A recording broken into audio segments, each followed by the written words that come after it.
नमस्कार, स्वागत है आपका संसद टीवी पर। मैं हूं मनोज वर्मा और आप देख रहे हैं हमारा खास कार्यक्रम संवाद में इस बार हम बात करेंगे केंद्रीय रेल मंत्री और आईटी मंत्री अश्विनी वैष्णव जी से।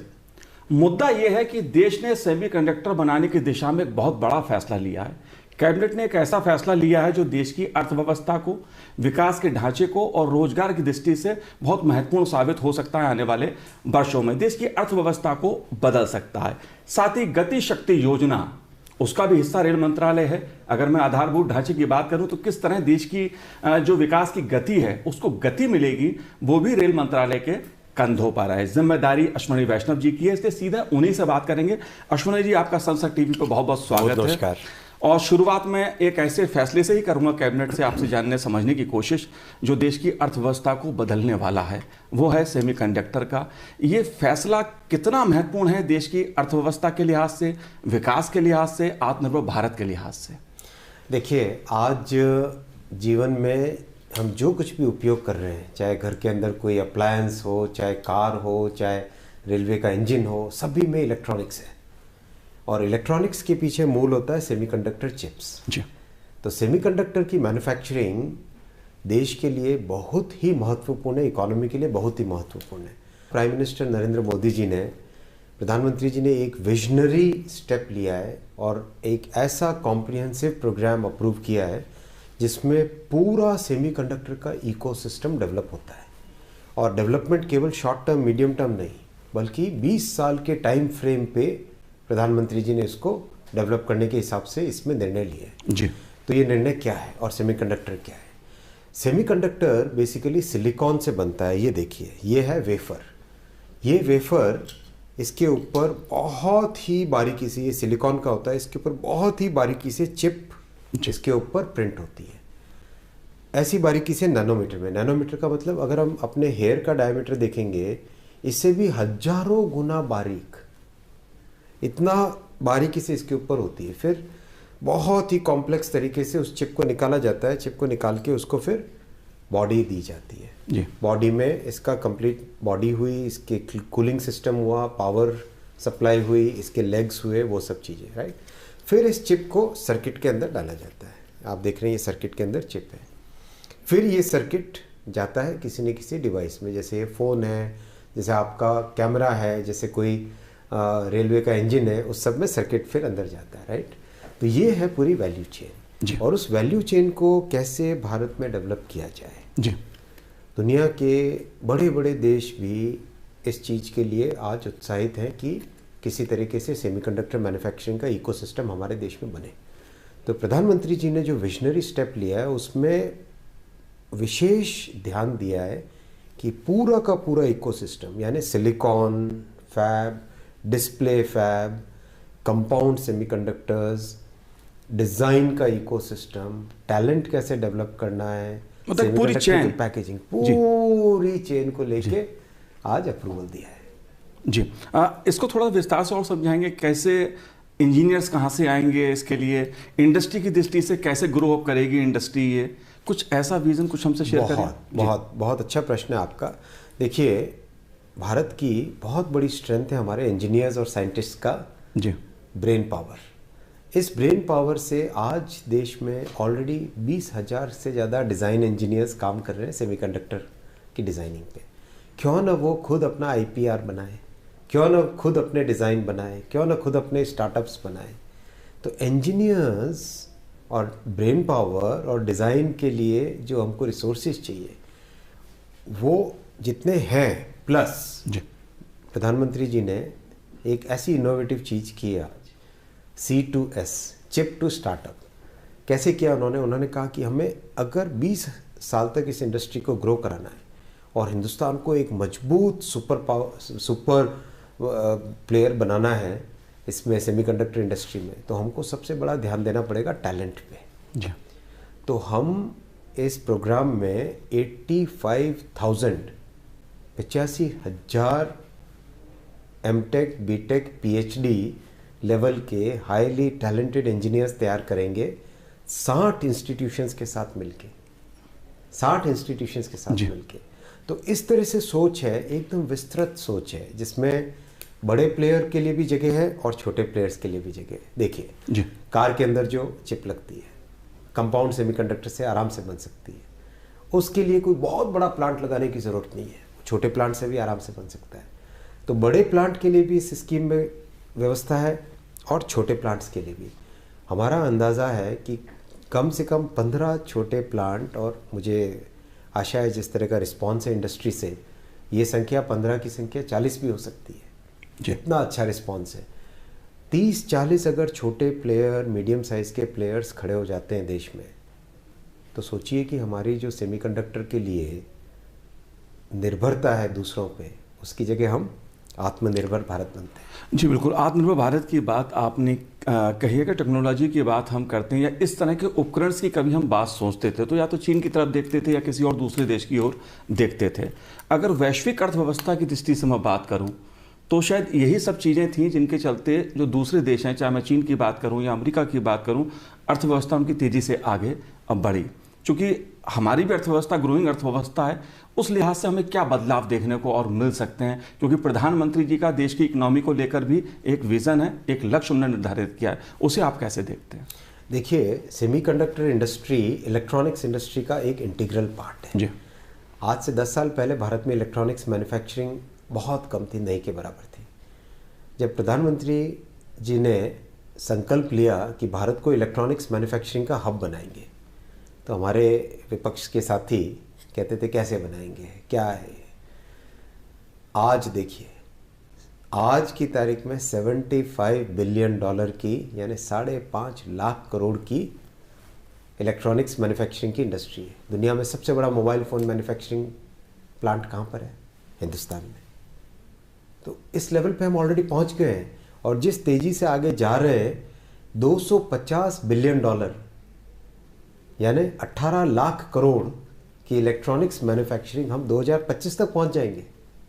तो उस गति से चल रहे हैं, उस तेज़ी से चल रहे हैं, और उसमें जब आपका सेमीकंडक्टर की इंडस्ट्री उसके साथ जब जुड़ जाती है, तो आप सोचिए वो 300-400 तक भी, जो 250 बिलियन हम सोचते हैं, 300 भी हो सकता है, 350 और 400 भी पहुंच सकता है जी। तो ये विजन है, एक दूरगामी विजन है।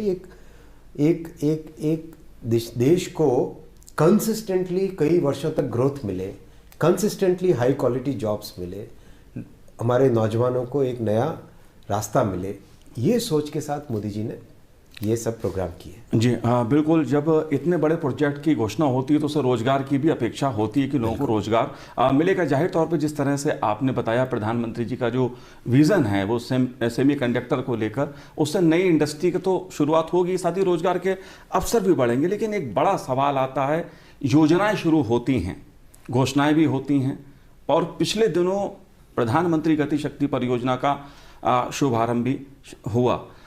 उसके पीछे उद्देश्य क्या था, इस संबंध में आपका क्या कहना?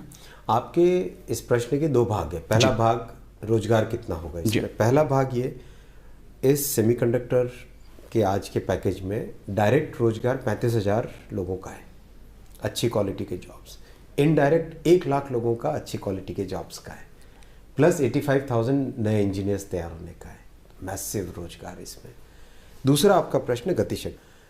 गति शक्ति के पीछे प्रधानमंत्री जी का विजन है, हम किस तरह से एक इंटीग्रेटेड वे में इंफ्रास्ट्रक्चर को डेवलप करें।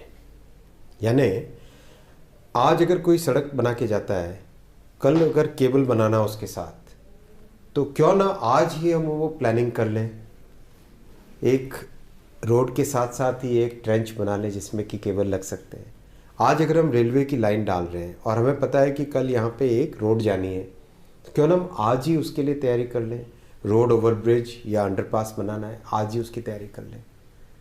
हमें पता है कि इस शहर में मेट्रो बननी है और रेलवे का ये स्टेशन है, तो हम स्टेशन मेट्रो का और रेलवे का, इन दोनों को आज ही क्यों ना इंटीग्रेट कर दें जी। तो ये जो विजन है, इस विजन का अति महत्वपूर्ण इम्पैक्ट पड़ेगा देश में। क्या होता था पहले, नई सड़क बनी और पता चला थोड़े दिन बाद में उसको खोदा जा रहा है। आपने नई रेलवे लाइन बनाई और 50 पिटीशन आ जाती है कि भाई यहाँ पे अंडरपास बनाओ। तो ये जो सोच है, इसमें बहुत मेहनत करनी पड़ेगी हम सबको, बहुत साइंटिफिक वे से सोचना पड़ेगा। पीएम साहब, प्रधानमंत्री जी हमेशा कहते हैं कि माइंड की देश में कमी नहीं है, हमें माइंडसेट बदलना पड़ेगा। तो इसमें माइंडसेट बदलने की बात है जी। किसी भी चीज़ को ऐसे सतही तरीके से न देखें, गहराई में जाएं, बारीकी से चेक करें, सारे आयाम देखो, फिर जाके आगे बढ़ो। जी, अगर बात मैं रेल मंत्रालय की करूं, क्योंकि नोडल एजेंसी है इसकी, तो रेल मंत्रालय की दृष्टि से अगर मैं विकास के हम बात करते हैं तो एक चीज़ देखने में आती है अश्विनी जी कि अभी भी 50 या 60-70 के दशक की ट्रेनें देखने को मिल जाती हैं, कुछ ढांचा भी देखने को मिल जाता है, हालांकि बहुत बदलाव देखने को मिल रहे हैं। क्या अच्छी ट्रेनें, नई ट्रेनें, बुलेट ट्रेन की बात भी होती है, क्या ऐसा बदलाव हमें देखने को मिलेगा? कब तक मिलेगा? ज़रूर मिलेगा और बहुत जल्दी मिलेगा। प्रधानमंत्री जी ने लाल किले से घोषणा की, हम अमृत काल में प्रवेश कर रहे हैं और 2023 की 15 अगस्त तक देश के कोने कोने को अत्याधुनिक भारत में डिज़ाइन, भारत में निर्मित ट्रेन से जोड़ना है। इतना बड़ा संकल्प हमारे सामने रखा है। रेलवे के इंजीनियर्स दिन रात काम कर रहे हैं। डिज़ाइन का वर्क जो कि एकदम अत्याधुनिक ट्रेन हो, उसका डिज़ाइन का काम कंप्लीट हो गया है। मैन्युफैक्चरिंग का काम चल रहा है। पहला प्रोटोटाइप अप्रैल मई के महीने में पहला उसका जो मॉडल बनेगा वो आके रेडी होगा। उसको ट्रेन पे उसको ट्रैक्स पे चलाएंगे, 2-3 महीने उसकी टेस्टिंग करेंगे। सितंबर अक्टूबर अगले साल के 2022 के सितंबर अक्टूबर से इसका सीरीज़ प्रोडक्शन चालू हो जाएगा, यानी हर महीने 4 या 5 ट्रेन्स फैक्ट्री से निकलनी चालू हो जाएंगी। जी। तो अगले 2023 तक प्रधानमंत्री जी का जो संकल्प है उसको हम लोग जी जान से मेहनत करके पूरा करेंगे। देश के कोने कोने को अत्याधुनिक ट्रेन से जोड़ देगा। जी, अगर स्टेशंस की बात मैं करूं तो स्टेशंस में 2-3 स्टेशंस को बदलता हुआ तो देश देख रहा है कि अच्छी सुविधाएं मिली और अच्छे से उनका बदलाव हो रहा है। क्या इसके आगे भी कोई योजना है? बिल्कुल है, बिल्कुल है। या ये 3-4 स्टेशन ही तक? बिल्कुल नहीं। देखिए, प्रधानमंत्री जी का विजन है रेलवे के लिए कि पहला जो पैसेंजर्स का एक्सपीरियंस है वो बदलना चाहिए। आज हम 21वीं शताब्दी में हैं, दुनिया के साथ आज हम कंधे से कंधा मिला के चलते हैं, तो हमें हमारे पैसेंजर्स के लिए ऐसी ट्रेन्स हो, ऐसे स्टेशंस हो जो दुनिया में जहाँ पर भी वर्ल्ड क्लास लेवल हो उस बेंचमार्क के साथ मैच करते हो। तो अभी तक जो स्टेशन बने उससे हमने बहुत कुछ सीखा है, क्योंकि स्टेशन बहुत कॉम्प्लेक्स बिल्डिंग है। जी। उसके वाइब्रेशंस, ट्रेन जब चलती है उसके वाइब्रेशंस, उसके टेम्परेचर कंट्रोल, उसके इन आउट, उसके कॉन्कोर्स, उसके कंप्लीट उसकी डिज़ाइन बड़ी कॉम्प्लेक्स डिज़ाइन होती है। तो उससे एक्सपीरियंस से सीख के आज हम इस परिस्थिति में है कि बहुत जल्दी डिज़ाइन कंप्लीट होते ही 40 के आसपास स्टेशंस के निर्माण की तैयारी में लग जाएंगे। हम लोग काम चालू कर लेंगे, जल्दी चालू कर लेंगे, बहुत जल्दी। जी। इतनी तैयारी है। केवल वहीं पे रुकना नहीं है, रुकना वहाँ पे नहीं है। देखिए, मैं आपको बड़ी इंटरेस्टिंग बात बताता हूँ। जी। स्टेशन की डिज़ाइन चल रही है, हम लोगों ने फीडबैक दिए, रिव्यूज़ हुए। पीएम साहब ने रात में 11 बजे फ़ोन किया और बोले, देखो अश्विनी, हम 50 साल के लिए बना रहे हैं ये स्टेशन, कहीं पे कोई शॉर्टकट नहीं रहना चाहिए। हर चीज़ ये सोच के बनाओ कि आज से 40-50 साल के बाद में भी स्टेशन की उपयोगिता उतनी ही रहे। यानी उस समय की पॉपुलेशन कितनी होगी, उस समय शहर के दोनों तरफ में, एक स्टेशन के दोनों तरफ अगर शहर डेवलप हो गया है तो दोनों साइड का सोचो। इधर से लेफ्ट, नॉर्थ से साउथ जाना है, ईस्ट से वेस्ट जाना है अगर शहर को, तो वो कनेक्टिविटी स्टेशन दे देना चाहिए। जी। इस तरह की सोच है। तो इस सोच में हम बहुत तेज़ी से आगे बढ़े। एक मेरा आपसे सवाल और है। प्रधानमंत्री जी भविष्य के 50 सालों की सोच रहे हैं, उसको देख एक लक्ष्य तय कर रहे हैं, एक विज़न तय कर रहे हैं और योजना बना रहे हैं। लेकिन अगर 60-70 साल की मैं बात करूं तो देश का नॉर्थ ईस्ट का जो भाग है वहाँ ट्रेन कितनी पहुँची?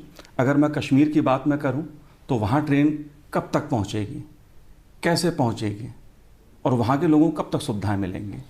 नॉर्थ ईस्ट के बारे में बहुत वर्षों तक लोगों ने सिर्फ बातें की। जी। वह अच्छे अच्छे प्रॉमिसेस दिए, जाके आ जाते थे।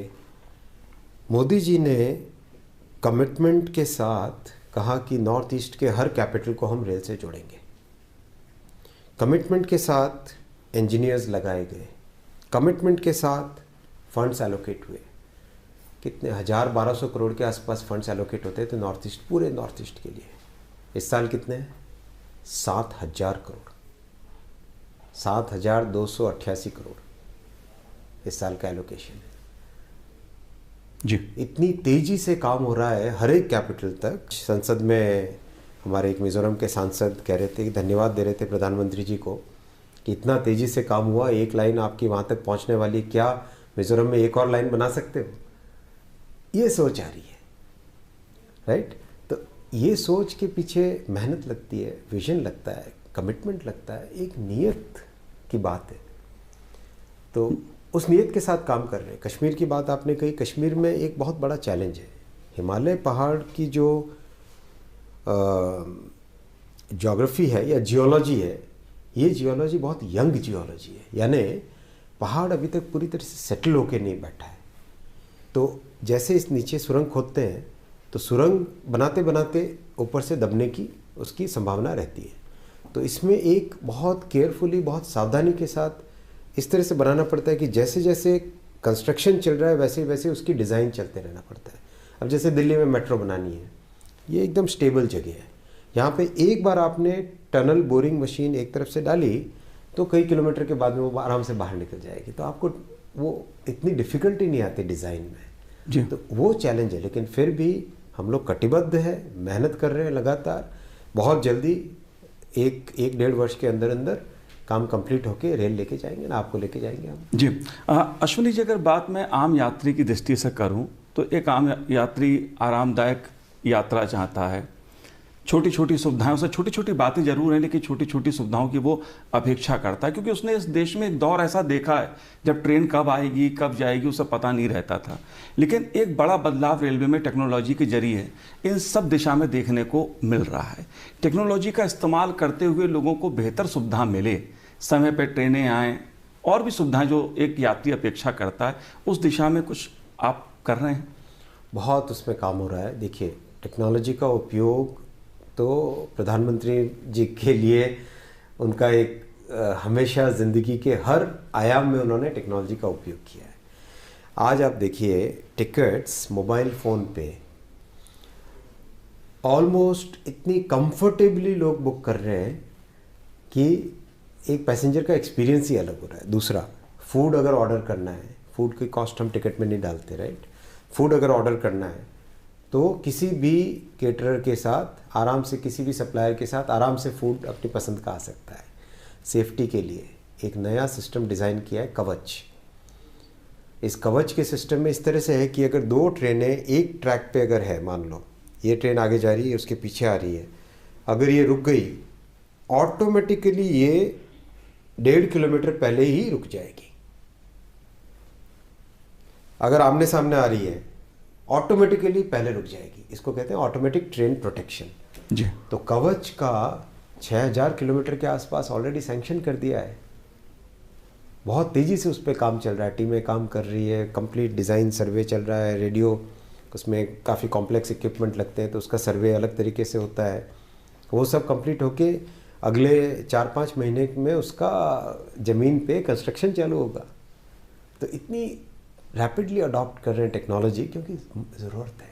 इतना बड़ा नेटवर्क है, इतने बड़े नेटवर्क को आप पुराने तरीक़ों से नहीं चला सकते। प्रधानमंत्री जी कहते हैं ना, 21वीं शताब्दी में 20वीं शताब्दी के तरीके से काम करने से काम नहीं चलेगा। जी जी। किसानों को सुविधा मिले बेहतर, इसके लिए भी रेलवे ने ट्रेनों का चलाया है, प्रचालन उसका किया है।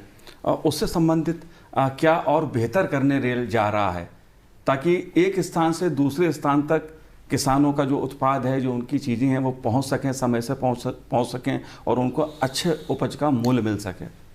अब तक करीब 1700 के आसपास किसान रेल की सर्विसेज चल चुकी है।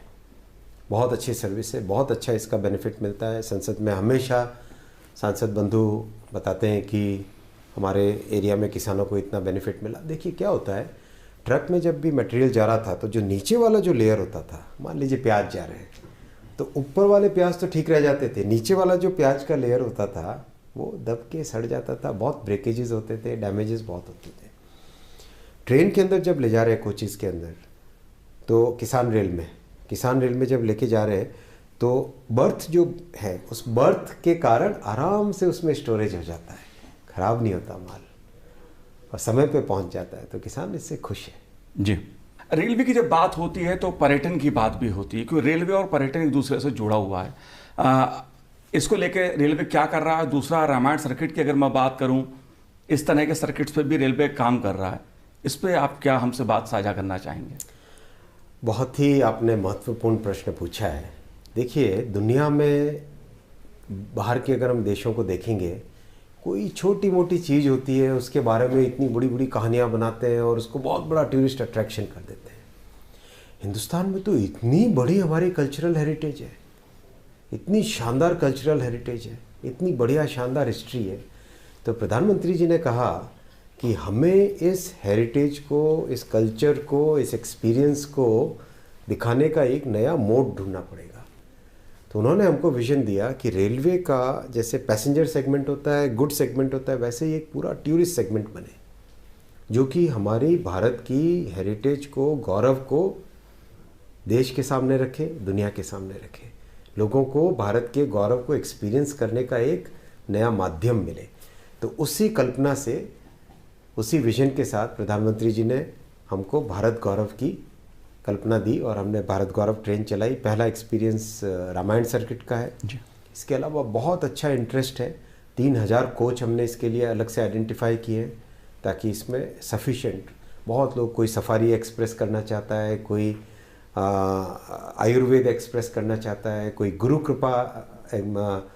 कृपा सर्किट बनाना चाहते हैं, कोई बुद्धा सर्किट बनाना चाहते हैं। तो कई तरह के इसमें, अच्छा, ये सारा हम फ्रीडम दे रहे हैं कि भाई आप, क्योंकि एक इंटीग्रेटेड पैकेज है, ये केवल ट्रेन की जर्नी की बात नहीं है। ट्रैवल, आपका टैक्सी का किराया, टैक्सी के आने जाने लेने की व्यवस्था, होटल में रुकने का, खाने की व्यवस्था, और जहाँ पे जा रहे हैं वहाँ पे मॉन्यूमेंट को साइट सीइंग की देखने की व्यवस्था भी उसमें इंक्लूडेड है। तो इस तरह से व्यक्ति आराम से ट्रेन में जब बैठे, उसके माइंड में ये टेंशन नहीं हो कि मैं वहाँ पे उतरूँगा, देखने जाऊँगा, कहाँ टिकट लूँगा, कौन सी टैक्सी पकड़ूँगा। बहुत ही कॉम्प्रिहेंसिव, बहुत अच्छा भारत गौरव का एक्सपीरियंस है, बहुत अच्छा एक्सपीरियंस है। जो रामायण सर्किट में गए पैसेंजर्स, उन्होंने बहुत अच्छा इसका फीडबैक दिया है। अगर मैं बात, आईटी मिनिस्ट्री भी आपके पास है, रेल मंत्रालय भी आपके पास है, और देश की सवाल अर्थव्यवस्था का है, इस दृष्टि से कोई ऐसा आने वाला योजना आपकी जो और ज़्यादा देश की जो अर्थव्यवस्था है, विकास का है, उसे बदलने वाली हो? कोई ऐसा विज़न आपका? देखिए, प्रधानमंत्री जी का विजन ना एक कंसिस्टेंट विजन है। आपने पिछले 7 साल में देखा होगा, चाहे कोई भी बजट आता है उसमें क्लियर थॉट प्रोसेस है, और वो थॉट प्रोसेस एक क्लियर विजन के साथ है, क्लियर, एक बहुत स्पष्ट सोच के साथ है, एक एकदम दिशा एकदम उसकी क्लियर है। जितने भी मंत्रालय हैं, हम सब का रोल होता है कि उस विजन को कैसे, उसमें जितने भी रिक्वायरमेंट्स है, एक बड़ी मशीन होती है, उसमें कई नट बोल्ट होते हैं, कई स्क्रू होते हैं, कई लिवर्स होते हैं, कई पिस्टन होते हैं, राइट, तब जाके बड़ी मशीन बनती है। अर्थव्यवस्था भी ऐसी एक मशीन है जी। तो उसमें रेलवे का अपना उपयोग होता है, टेलीकॉम का अपना उपयोग है, फूड एंड सिविल सप्लाईज का अपना उपयोग है। इन सब को मिला के जो अर्थव्यवस्था नाम की बड़ी मशीन है वो बनती है। तो उसके पीछे जो विजन है, विजन अगर क्लियर होता है तो बहुत आसान हो जाता है। ये बात मैं इसलिए आपसे पूछ रहा हूँ कि गति शक्ति योजना की जब मैं बात कर रहा हूँ तो 16 मंत्रालयों का समन्वय इसमें किया गया है। ये 16 मंत्रालय इसमें क्यों, और इनका जो भविष्य का टारगेट है या उद्देश्य है वो किस तरह समन्वय का है? इसलिए 16 मंत्रालय, क्योंकि सभी का सभी के साथ संबंध है। अगर टेलीकॉम अच्छा नहीं होगा तो आप एजुकेशन पे सफ़र करोगे, अगर हेल्थ केयर अच्छी नहीं होगी तो हमारे लोग काम के टाइम में छुट्टी लेके घर बैठना पड़ेगा, राइट। अगर रेलवे की सर्विस, ट्रांसपोर्टेशन ठीक टाइम पे नहीं होगा तो सप्लाई चेन, लॉजिस्टिक्स की कॉस्ट बढ़ेगी। तो हर चीज़ एक दूसरे से जुड़ी हुई है जी। इसीलिए गतिशक्ति का विजन पीएम साहब ने दिया कि भाई हमें इंटीग्रेटेड वे में सोचो, बिखरे बिखरे मत सोचो, आप अलग सोचे, मैं अलग सोचूं, ये भाई अलग सोचे, ऐसा नहीं। हमें देश के लिए क्या चाहिए उस हिसाब से सोचो। राष्ट्र प्रथम, सदैव प्रथम, उसी को आगे रखते हुए हर विभाग अपनी ईगो को छोड़े अपने विभाग की प्रायोरिटीज़ को पीछे रखें, राष्ट्र की प्रायोरिटीज़ को आगे लाएं। जी, और राष्ट्र की प्राथमिकता है विकास। अश्वनी जी, आपने हमसे बात की, विभिन्न मुद्दों पर बात की। उम्मीद करते हैं कि आने वाले समय में भी जो योजनाएं आप बना रहे हैं वो ज़मीन पर उतरेंगी, लोगों को बेहतर सुविधाएं मिलेंगी। आपने हमसे बात की, आपका बहुत बहुत शुक्रिया, बहुत बहुत धन्यवाद हमसे बात करने के लिए। तो इस बार हमने बात की देश के आईटी मिनिस्टर, रेल मंत्री अश्विनी वैष्णव जी से। अगली बार बात करेंगे किसी और मंत्री जी से, उनसे जानने की कोशिश करेंगे उनके मंत्रालय में क्या कुछ खास हो रहा है। तो आज हमारे कार्यक्रम में इतना ही। मुझे दीजिए आज्ञा, नमस्कार।